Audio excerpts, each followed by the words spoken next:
శ్రీవల్లి కోసం చందు అయితే ధీరజ్ మరియు సాగర్లతో గొడవ పడుతూ ఉంటారు. మీ భార్యలు మామని ఒకటే అవమానించారంట అనేసి అంటూ ఉంటాడు. వాళ్ళ చెల్లిని కూడా ఒకటే గుచ్చి అని అడుగుతున్నారంట. ఆమెని అవమానిస్తే నన్ను అవమానించినట్టు కాదా అని అయితే అంటుంటాడు. అప్పుడు ధీరజ్ అయితే నువ్వేమన్నావు అన్నయ్య, మొన్న ప్రేమ అనే విషయంలో వదినని కలగ చేసుకోవద్దంటే ఇంటికి పెద్ద కోడలు ఆమె కలగ చేసుకుంటుంది, మీరు అడగకూడదు అని అన్నావు కదా, ఇప్పుడు వాళ్ళు అంటే మరి మేము ఎట్లా అడుగుతాం అనేసి అయితే ధీరజ్ అంటూ ఉంటాడు.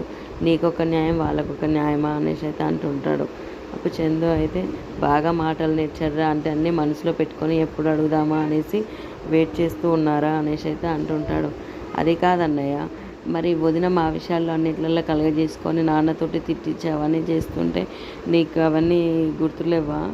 అప్పుడు నువ్వు ఏమన్నావు? అప్పుడు ఆ విషయాలన్నీ జరిగితే పెద్ద కోడలు కాబట్టి అన్నీ అడుగుతుంది, అన్ని విషయాలు కలగజేసుకుంటుంది అన్నావు.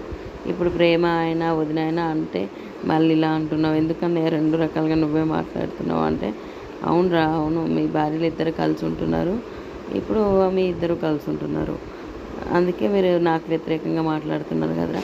కలిసి ఉండండి, మీ భార్యలు కలిసి ఉంటారు అంటే మీరు కలిసి ఉండండి, మీతో నాకేం అవసరం లేదని అయితే చందు అంటుంటాడు. నేను నా భార్య మాత్రం వేరుగానే ఉంటాం అనేసి అయితే అంటూ ఉంటాడు.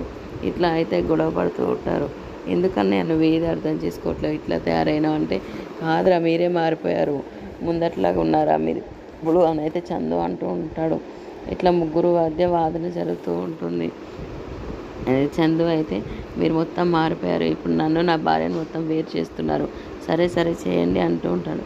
అక్కడి నుంచి వెళ్తున్న వేదవతి ఇదంతా చూస్తూ లోపలికి వచ్చేస్తుంది. ఏమైందిరా, ఎందుకు ఇట్లా ఏం మాట్లాడుకుంటున్నారు అని అయితే అంటూ ఉంటే అందరూ ఒకసారిగా షాక్ అయి చూస్తూ ఉంటారు. మీకు ఏమైందిరా, ఇంతకుముందుకు రామలక్ష్మణ్ లాగా ఉండేవారు, ఎందుకు ఇట్లా తయారయ్యారని అయితే వేదవతి అంటూ ఉంటుంది. అయినా అవేవి పట్టించుకోకుండా వీళ్ళే వాదించుకుంటూ ఉంటారు. ఇది ఈరోజు episode. Please subscribe my channel. Thank you.